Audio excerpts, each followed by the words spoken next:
Welcome to the Louisiana Business and Industry Show. And now your host, Tim Johnson.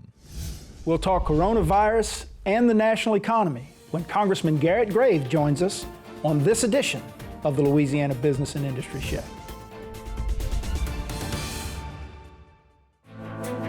Louisiana businesses, by partnering with your local community and technical college foundation, you're guaranteed a skilled, highly competent workforce, homegrown talent, trained specifically to meet your needs, whatever those needs are. Visit this website to learn more about how to partner with your local Louisiana Community and Technical College Foundation.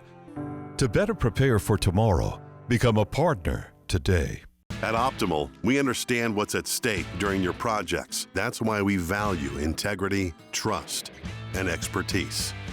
We retain proven and experienced craftsmen, and with multiple locations, we can execute hundreds of customized project solutions across the country, so you stay ahead of schedule and under budget. At Optimal, you come first, plain and simple. We have your back, and we always deliver. Experience the Optimal difference. Are you a licensed contractor? There's lots of good contractors in Louisiana doing work the right way, but unfortunately, too many unlicensed contractors are working outside the licensing requirements. Working as a contractor in Louisiana requires a license for the company doing the work. The Louisiana State Licensing Board for Contractors wants to help you get licensed to allow you to conduct work legally. It's not difficult to get the license. We can help you. Go to lacontractor.org for more information.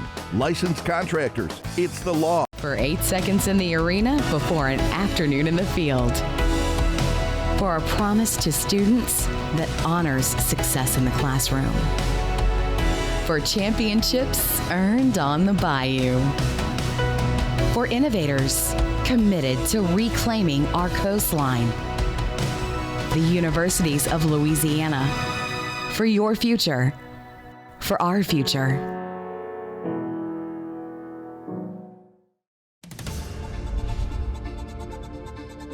Welcome back to the Louisiana Business and Industry Show. Congressman Garret Graves, 6th District of Louisiana, Greater Baton Rouge area, is our guest. Congressman, welcome back. Hey, thank you. It's great to be back with you again. Always good to have you here.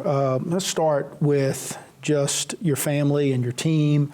How have you guys fared overall through this crisis? Yeah, you know, if there's one thing we are in Louisiana is I think we're adaptive, we're resilient. We've certainly been through our share of disasters, or more than our share of disasters. This one's different, as you know, but you know, we've adapted. The families adapted. The kids have adapted to online classroom. We've set up a new desk and office in the house, and then in order to preserve my marriage, my wife has suggested I go into the office every day. So I've been going into the office every single day.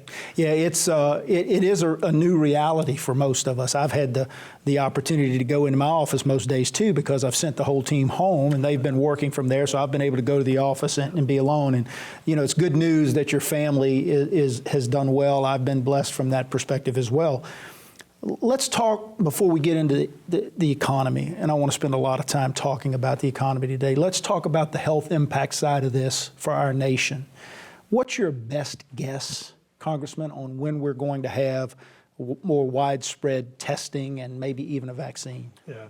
Well, look, first on testing, I do think it's important to note the United States has done more testing than any other country in the world. And in fact, if you start adding up the testing of developed nations, we've nearly done as much testing as all developed nations combined. I don't want to get you off that point, but I want to. So why is it, do you think, given that fact, that that if you watch the normal news media, you think we're so far behind? Yeah.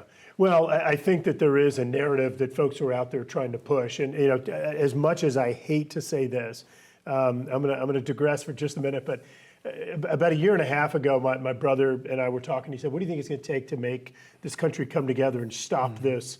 You know, the shirts versus skins, and just this fight that's going on with the country, a partisan divide." And I did say, I said, I really think it's going to take a national crisis, or in this case, a global crisis, to make us come together. And you saw it briefly. We did, but unfortunately, things have come apart again, and we're back into this old partisan divide. And I think it's a narrative that people are pushing. Now look, you've got to consider two things. Now, ideally, we would have more testing, ideally.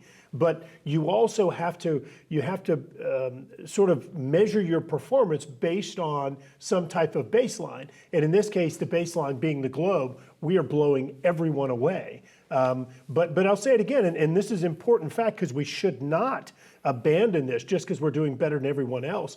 We do need to continue to strive for more universal testing, for antibody testing, because the more information we can get along those lines, the more accurate data we can get, the more information it's going to give us to design sort of the type of reopening and tailor the reopening. If you and I have antibodies, we don't need to put on masks and we can engage a little bit more casually than other folks. And so I think that information really is critical. We need to continue to strive to get universal testing and faster technology. Well, as we sit here and tape on Tuesday morning, just yesterday, I think the stock market reacted pretty favorably to the news that maybe we're getting closer to a vaccine as well. What do you know about that?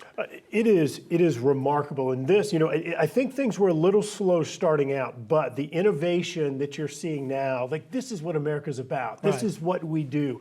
And it's remarkable because we get briefings every week, updates on the different technologies, but the different approaches that companies are taking to how they're designing a vaccine, how they're designing treatment, how they're designing cures. I mean, things that we've never, ever seen before, different types of approaches, as well as, sort of the old conventional type approaches, but they have so many different technologies. As I recall, I think in our last briefing, they said there were 14 different approaches that are being taken right now that they all view as promising, meaning that it's not, we think this is going to be the one. They said that there are 14 different ones that are moving right now, as I recall from our last briefing, that they indicated had very strong promise.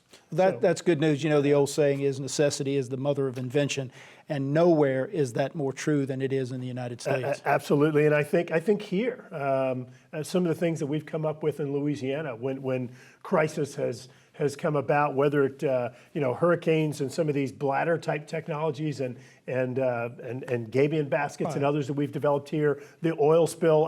One of my favorite stories ever. We were having trouble removing oil from the oil spill. These guys took a barge and drove porta potty vacuum trucks up on the barge, took it out there, they're vacuuming. I mean, those kinds of things are awesome to see. Yeah, and it really is based on experience and based on what you know, and then that necessity that pushes us forward. Let's start the conversation on the nation's economy, and obviously we'll talk a lot about Louisiana's economy in the minute or so we have left here. As a member of Congress, you are privy to some briefings maybe that others of us don't get to see. So from your perspective, how bad has it gotten economically in the United States? Look, we've taken a pounding economically. There's no doubt about it. You can't whitewash it. The unemployment levels, the economic activity drop, and especially, Tim, when you look at what was happening, at the growth that we were experiencing in the United States, what we were experiencing compared to other nations, we were on just an incredible trajectory. And to see the unemployment levels, the economic activity, and all of a sudden just slam the brakes on and come down. So you can't whitewash it, I'll say it again, but I do think that the sooner we're able to sort of reopen things more aggressively, the faster you're going to see a rebound. The longer we wait, I think that it's going to cause exponential time to recover. And I made up a statistic. I want to be clear. I don't have a fact behind this, but I think that for every day we remain closed, it's going to take us 2 and 3 weeks to recover for each day. And the longer we wait, that 2 and 3 weeks is going to become 3 and 4 weeks. So it is important that we get back to moving again. Let's take a break. We'll come back. I want to dive into that a lot deeper. I want to talk about what it looks like when we begin to recover. The states are beginning to open now. Louisiana is open, and I think that a lot of things have to take place to get us back to some sense of normal. We're visiting with Congressman Garret Graves. You're watching the Louisiana Business and Industry Show. Since 1919, we've designed and constructed hundreds of industrial plants, roads, ships, dams, and executed some of the most complex jobs in the world. In fact, our quality and dependability are legendary. Today, the legend continues as Brown & Root delivers engineering, construction, maintenance, and industrial specialty services throughout the U.S. and the world from our headquarters here in Louisiana. We are Brown & Root.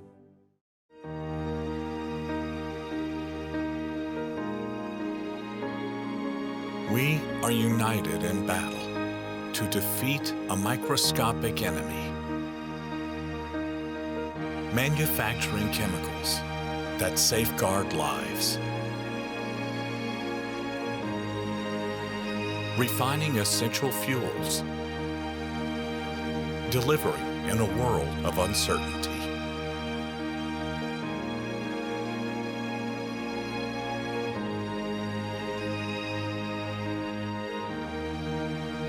Our creative energy is the force helping to keep families, the community, and each other safe. Together, we are Shell, the rhythm of Louisiana.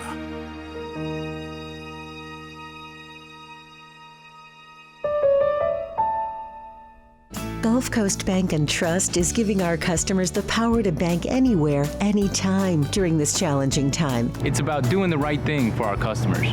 We're right there with you. Gulf Coast Bank is invested in technology with a local touch, a smart way to manage your money and your time. With our mobile banking app, you can make deposits, check balances, transfer money, pay bills, and more. Gulf Coast Bank and Trust, the bank that cares about you. Member FDIC. Message and data rates may apply. Welcome back to the Louisiana Business and Industry Show. Congressman Garret Graves is our guest. Congressman, we talked about how bad this has impacted the U.S. economy and, of course, the economy of Louisiana as well. And you talked a little bit about how critically important it is that we begin to open up nationwide, very carefully, obviously. As we begin to do that, on both the health side and the economic side, what are your most significant concerns? Well, most significant concerns are that we're not approaching this in the right balanced way. And what I mean by that is you'll have healthcare professionals and public health experts that are looking at this entirely through the lens of healthcare and how you prevent a single case of transmission. You have economists and those that are interested in business that are looking at it like things are completely going down in the tank and we've got to open things back up again. And you can't have either one of them calling the shots by themselves. You've got to recognize that shutting everything down has consequences well beyond just healthcare, well beyond, and it can actually come back and end up causing healthcare impacts as well, including mental health. I think we've already begun to see that. We have, right. We have. And so I think it's important that we take, sort of recognize that we are going to have a new normal, that you've got to incorporate, just like you're doing here, we've got to incorporate some of the lessons learned with the mask, with the hand sanitation, with the distancing and other things, and incorporate this new normal. Look, we're really social here in South Louisiana, and we enjoy that interaction, and it's hard for us to avoid that, but we do have to recognize there's got to be a balance there, and that we can open more aggressively, but in a safe manner under a new normal. And so I just think that balance is what's most important. You and I were talking during the break about the fact that one of the things I appreciate about you most relative to officials on the national stage is that you've always believed that two things can be true at once. It's not polarized necessarily to one side or another. There's some common sense in the middle. And I think that's what we really got to strive for. The economists have to take into account the health impacts of this. And the medical professionals have to take into account the economic impact of this. And we've got to use a synergy of the smartest people in our country, and we've got plenty of them to do this the right way. And I think that's what you're looking for. No, absolutely. And I think it's critical that we strike that balance. And look, if we end up opening aggressively and folks aren't following those hygiene protocols and others, and we have a huge resurgence, it could be a mess. But the other thing is the numbers are showing very clear trends. You're seeing increases in 3 communities. It's in prisons, right. It's in nursing homes, and it's in frontline healthcare workers. And so let's make sure that we're focusing on where you're seeing the sort of density of these cases, and make sure, one, that we're protecting those communities, but also that we're not making the other 99% of the population put them under very onerous conditions because of what's happening in these 3 populations. I think we can do both. Now, in terms of responding to the economic downturn, we've seen our federal government move with a pace and a rapidness that is just, quite frankly, mind-boggling. The ability to get these stimulus programs up and out has been pretty impressive. I think the numbers are about $6 trillion in terms of where we stand today, that the Congress has approved about $3 trillion in funding and in stimulus. The Federal Reserve put another $3 trillion in place in terms of loan programs for businesses. Before we get into the additional $3 trillion that the House voted on last week, that is on its way to the Senate and we think probably dead on arrival, but let's talk about the $6 trillion. Let's talk about what's been done. Let's talk about your perspective on it and how critically important it has been. Yeah, sure. So look, you have to recognize that we saw an economic downturn without question. Economic activity dropped, unemployment surged. And so the idea behind the 4 laws that we enacted is that you're helping to throw lifelines and keep folks afloat during this depressed or recession that we're seeing right now. But what's important is that you just sort of take that, you make it as short of a period of time as possible, and you come back up again. And so we've designed, whether it be the Paycheck Protection Program, allowing small businesses to not go bankrupt and to also continue paying employees and cover things like rent and real estate costs and things along those lines. Also putting a little bit of capital into the economy by doing the economic impact payments to individuals, $1,200 for adults and $500 for kids, the economic injury disaster loans, the tax credits for retaining employees, family medical leave and sick leave, tax credits, all sorts of things to help folks, sort of make it through this trough.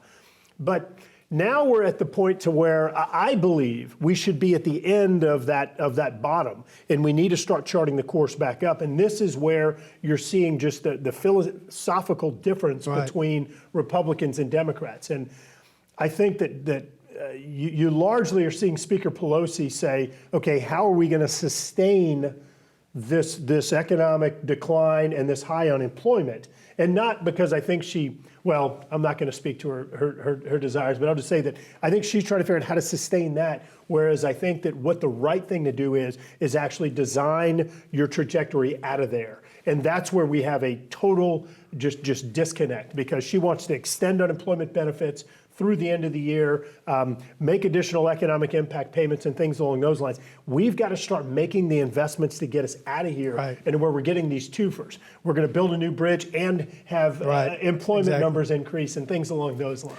Well, I want to talk more about that specific bill and the reasons you voted against it, because there were some other things that were included in that bill that had nothing to do with economic stimulus and recovery that I think that a lot of folks had a lot of issues with. I also want to talk about what it looks like longer term. Let's take a break. We come back, we'll get into that. We're visiting with Congressman Garret Graves, and you're watching the Louisiana Business and Industry Show. Baton Rouge, we know how to deal with hardship. Floods, hurricanes, illnesses, they've threatened our families, our livelihoods, our communities, and spirits. But we always find the energy to overcome it all, the energy to work together and help one another, the energy to pull ourselves into a brighter future. We're honored to be part of Baton Rouge. Together, we have the energy to move forward, and that's what we're going to do.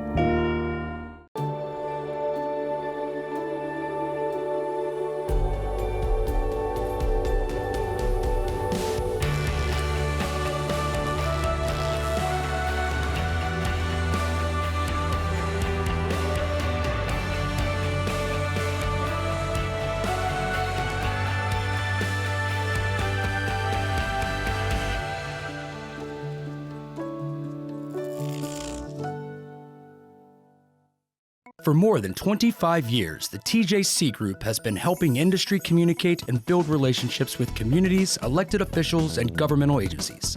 We are the leading firm in the U.S. for the development, management, and facilitation of industry-based community advisory panels. Whether you're building a new facility or you manage an existing business, let us put our community and governmental relations experience to work for you. The TJC Group, facilitating solutions for business and industry.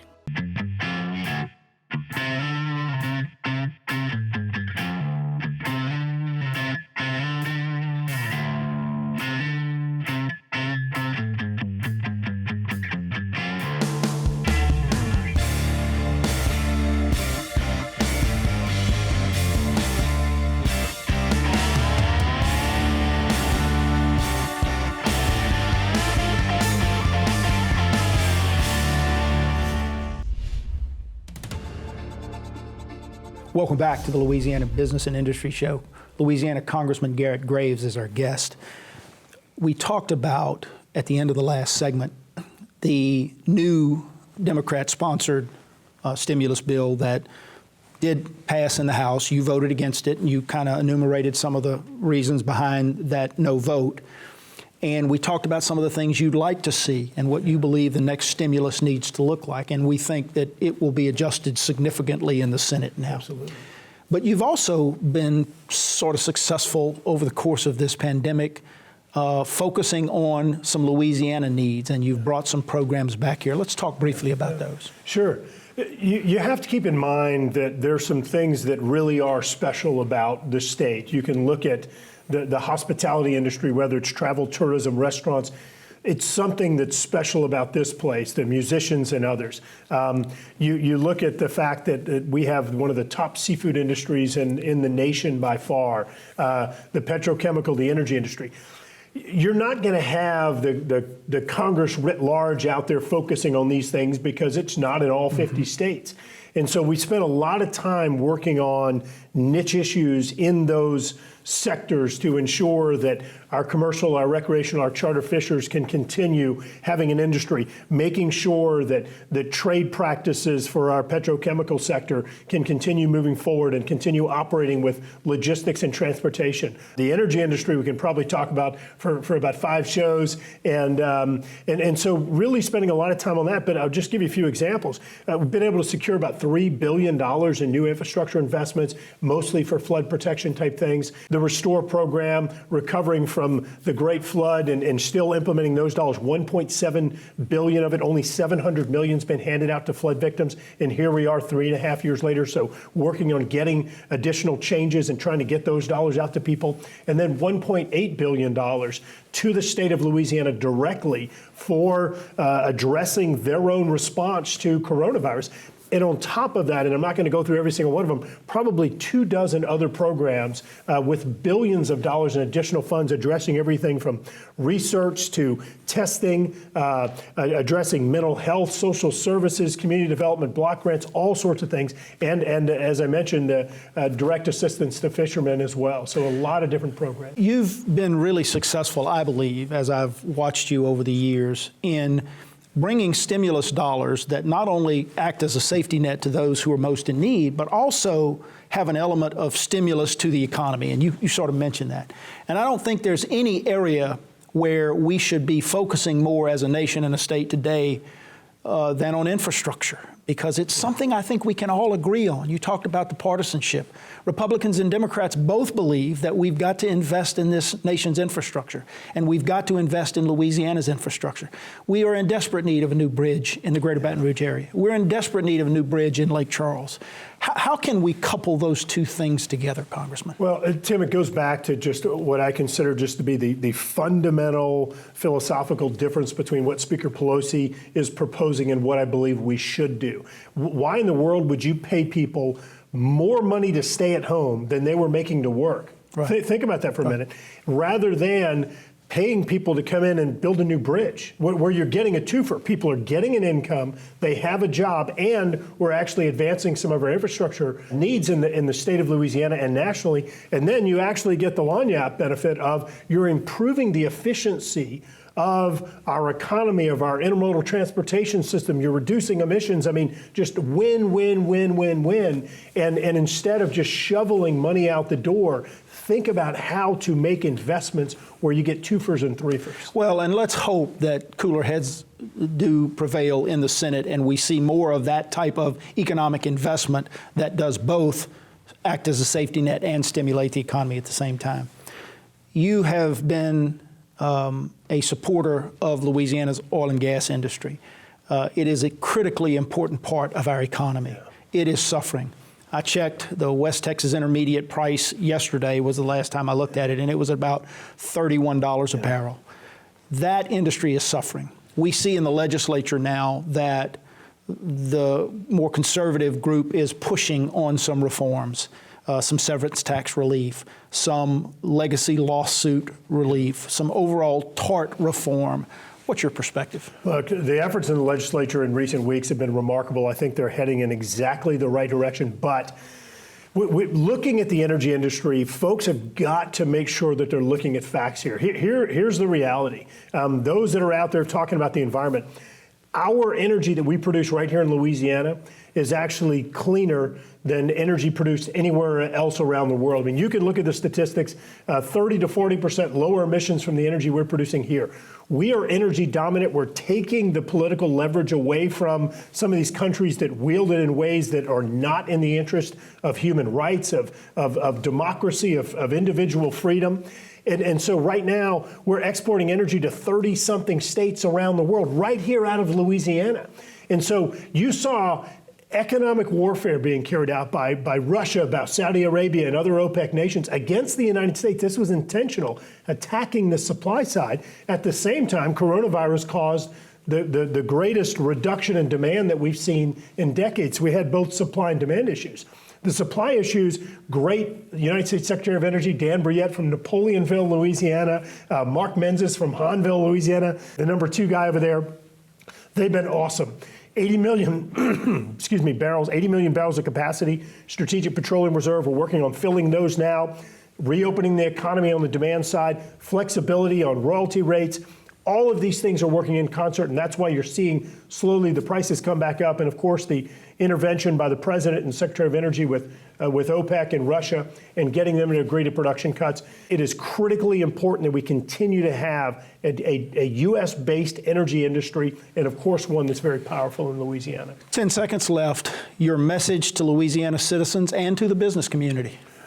We have been through disasters before. This one's different. It is all about us being resilient, adapting, and being innovative. We are going to come out of this, and it's not going to be the Louisiana we had before. It's the Louisiana we deserve, and we've got to continue moving in that direction. But I am confident Louisiana is going to come out better when this is over. I will tell you that having leaders like Garret Graves represent us in Washington instills confidence in me that we're going to get these things done and get them done the right way. Thanks for your work, buddy. Thank you. That's a wrap, guys. Thanks for joining us. Join us again next week at this very same time for another edition of the Louisiana Business and Industry Show.